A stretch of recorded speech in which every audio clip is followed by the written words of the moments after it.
जलन। ममता बहुत ही सीधी और प्यारी लड़की थी, वहीं सुनील एक सरल और आगे बढ़ने की सोच रखने वाला लड़का। सुनील, बेटा सुनील कहाँ है? अरे जरा एक गिलास पानी तो दे दो। हाँ माँ, अभी आया। क्या माँ, पानी तेरे सर के पास ही तो रखा है, क्या हो गया है? तबीयत खराब है क्या? अरे नहीं नहीं, वो उठने का मन ही नहीं कर रहा था तो देखा ही नहीं। वैसे क्या कर रहा है? यहाँ बैठना मेरे पास। माँ पढ़ रहा था। वो कहना नौकरी में तो वक्त नहीं मिलता, अब ऑफिस से घर आकर ही तो वक्त मिलता है। अच्छा अच्छा ठीक है, पढ़ ले जा बेटा। सुनील पढ़ लिख कर और आगे बढ़ना चाहता था, लेकिन माँ की तबीयत खराब देखकर सोचता है कि शादी ही कर ले। कब तक माँ का ख्याल वो अकेले रख पाएगा? तो एक दिन, माँ ये ममता है, मैंने इससे शादी कर ली है। तुम्हारी तबीयत भी ठीक नहीं रहती तो मैंने सोचा शादी कर लेता हूँ। घर संभालने वाली और तुम्हें संभालने वाली कोई आ जाएगी तो अच्छा रहेगा। माँ अचानक से सामने बहू देखकर हैरान रह जाती है। बेटा ये क्या बात होती है? न बैंड, न बाजा, न दहेज, न शगुन, ऐसे कैसे बहू आ गई? माँ तू तो जानती है मैं नौकरी के साथ पढ़ाई कर रहा हूँ, तो कहाँ से इतना पैसा बचा पाता कि धूमधाम से शादी करता। वैसे भी माँ, लोग तो आकर खाकर निकल जाएंगे, इसलिए बस वैसे ही। माँ जी, मैं आपका ख्याल रखूंगी। वैसे भी ये आगे की पढ़ाई कर रहे हैं, अच्छा कुछ कर गए तो सबके दिन फिर से अच्छे आ जाएंगे। सास को ममता की बात ठीक तो लगती है, लेकिन मन में कहीं ना कहीं लगता है कि कहीं बहू बेटे को लेकर फुर्र ना हो जाए और फिर तो वो रह जाएगी अकेली। बेटा देख, मेरा जो कुछ भी है वो सुनील ही है, और सुनील का भी अब इस दुनिया में मैं ही हूँ और कोई नहीं। क्या सुनील? बिल्कुल माँ, लेकिन आज से ममता भी मेरे जीवन का अहम हिस्सा है, जैसे तू है। सास को बड़ा बुरा लगता है कि उसकी सल्तनत में कोई और हिस्सेदार कैसे हो सकता है। कैसे कोई और उसके 30 साल के बेटे की जिंदगी में अचानक से आकर बराबर का हिस्सेदार बन सकता है। देख बहू, मैं भले थोड़ा बीमार रहती हूँ, लेकिन इसका मतलब यह नहीं कि घर की चीज़ों में मेरा कंट्रोल खत्म हो गया है। मैं आज भी इस घर की रानी हूँ, समझी? बेटा सोचता है कि ये माँ को अचानक से क्या हो गया। कल तक जो माँ कहती थी कि जिंदगी का कोई भरोसा नहीं, वो अचानक से जंग के मैदान की झांसी की रानी कैसे बन गई? माँ क्या हो गया है? सब ठीक है ना? अचानक कैसी बात कर रही हो? ममता का आज पहला दिन है, स्वागत करो उसका। आसपास की आंटियों को बुलाओ, नई दुल्हन की मुंह दिखाए करवाओ। खैर, सास होने का फर्ज निभाती है और बाद में एक सहेली के साथ बाहर निकल जाती है। क्यों नहीं बताया नहीं कि बेटे का ब्याह कर रही हो? वैसे तो सारा दिन हम ही में घुसी रहती हो। अरे मुझे भी तो अभी पता चला, यूं अचानक सर पर लेकर आ गया। कहता है बहू है माँ तुम्हारी, अब इसको भी इतना ही मैं प्यार करता हूँ जितना तुझे करता हूँ। लो जी, ये क्या बात होगी? क्यों इतना प्यार करता है? अरे माँ का प्यार तो ज्यादा होता है। अब उसको तो कोई दूसरा पति मिल सकता है, लेकिन तुम ही बताओ, क्या माँ की ममता किसी और की हो सकती है? ना जी ना, बेटे को समझाओ ये बात। अरे क्या समझाऊं, मुझे तो खुद ही समझ में नहीं आ रहा कि क्या हो रहा है। जो बेटा कल तक माँ माँ करता था, अचानक से बीवी बीवी का राग आलाप रहा है। देखा, उसकी बीवी ना सुंदर और जवान है। सुंदरता के आगे तो एक से एक नहीं टिके, तो तेरा बेटा किस खेत की मूली है? सास को भी समझ में आ जाता है कि बहू की सुंदरता के आगे माँ का प्यार किसी काम का नहीं। उधर बीवी, ए जी, अम्मा जी सहेलियों को छोड़ने गई थी, अभी तक आई नहीं, हम देख आए क्या? अरे रहने दो ना, आ जाएंगी। कहाँ जाएगी, उनकी आदत है, एक बार जाती है तो पूरी पंचायत खत्म करके ही आती है। अच्छा ही है, खाना वाना खा कर गई होगी। छोड़ो ना, घूमेगी तो खाना पचेगा नहीं तो ऐसे ही खाट पकड़ लेगी। बहू भी शांत हो जाती है। उधर सास सोचती है कि आज थोड़ा देर से ही घर जाती हूँ, जब बेटा परेशान होकर ढूंढेगा तब मजा आएगा। बीवी को खुद ही पता चल जाएगा कि माँ के आगे उसकी दाल नहीं गलेगी।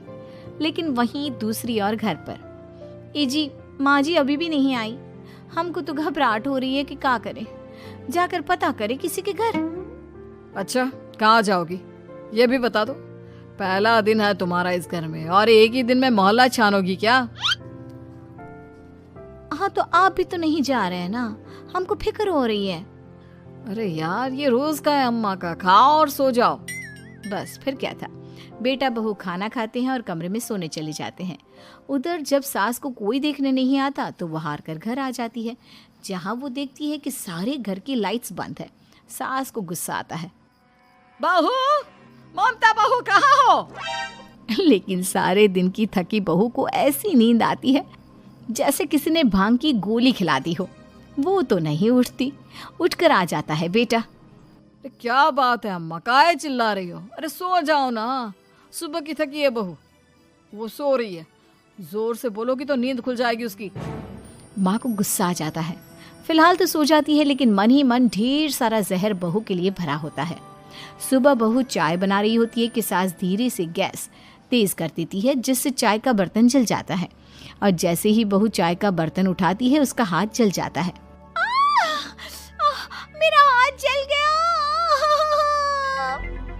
वो जोर जोर से चिल्लाकर इधर उधर भागती है कि सास थोड़ी देर में उसके हाथ में पानी डाल देती है।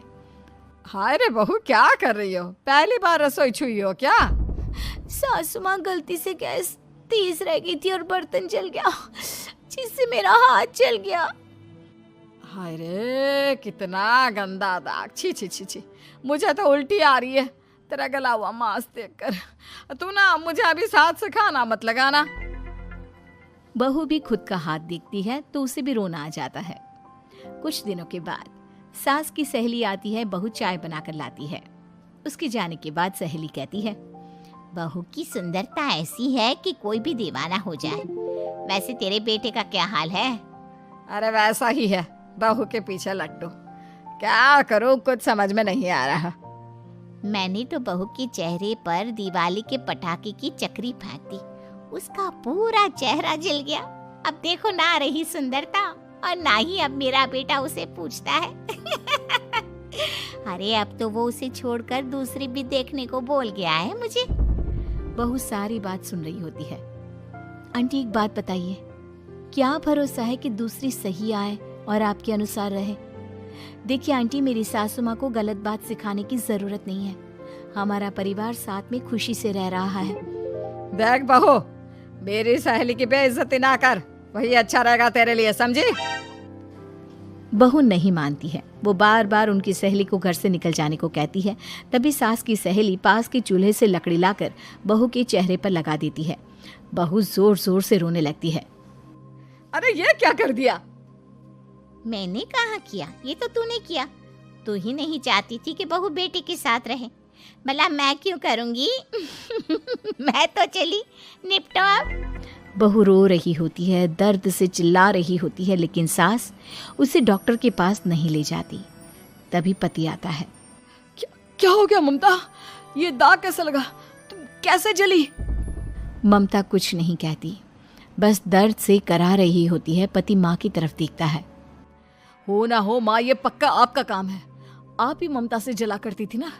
देखना माँ, अब पुलिस आएगी, केस बनेगा, लेकिन पहले मैं ममता को अस्पताल लेकर जा रहा हूँ। सभी अस्पताल जाते हैं, जहाँ डॉक्टर ममता की सास से कहते हैं, आपने तो नहीं जलाया ना बहू को? अब ममता की सास के तो पसीने छूट रहे होते हैं। वो घबरा कर कहती है, ना ना डॉक्टर साहब, कैसी बात करते हैं? हम क्या जलाएंगे अपनी बहू को? डॉक्टर ममता के पति से पूछते हैं, देखिए, क्योंकि ये ससुराल में जली है तो मामला पुलिस का बनता है, तो आप पहले पुलिस को बुलाइए, तभी इलाज पूरा होगा। सास डर जाती है कि अब तो बच्ची जिंदगी जेल में ही रहना होगा। रहने दीजिए ना, पुलिस को क्यों बुलाना? सारी हंसी खत्म हो जाएगी जब पुलिस के डंडे पड़ेंगे। बहू को जलाना भले ही बहुत आसान हो, लेकिन उसके बाद सारी जिंदगी जेल की हवा खाना। सास डर जाती है। पुलिस आती है। पास लेटी दर्द से करा रही ममता स्टेटमेंट देती है। तो क्या हुआ था? कैसे जली आप? ममता पास खड़ी सास को देखती है। बेटी बताओ, कैसे जल गई तुम? ओए, काका का किरण वाली शाहरुख, चुप, बिल्कुल चुप। सास चुप। सभी इंतजार करते हैं कि ममता क्या बोलेगी। जी, मैं खाना बना रही थी, लकड़ी उड़कर मेरे ऊपर गिर गई और मैं जल गई। सास बहू की बात सुनकर रोने लगती है। देखा माँ, कितनी समझदार है ममता। ये चाहती तो, हाँ बेटा, ये चाहती तो मैं आज जेल में होती। मुझे माफ कर दे। मैं आगे से अभी कभी ऐसा नहीं करूंगी। बहू के साथ मिलकर रहूंगी। मुझे माफ कर दे।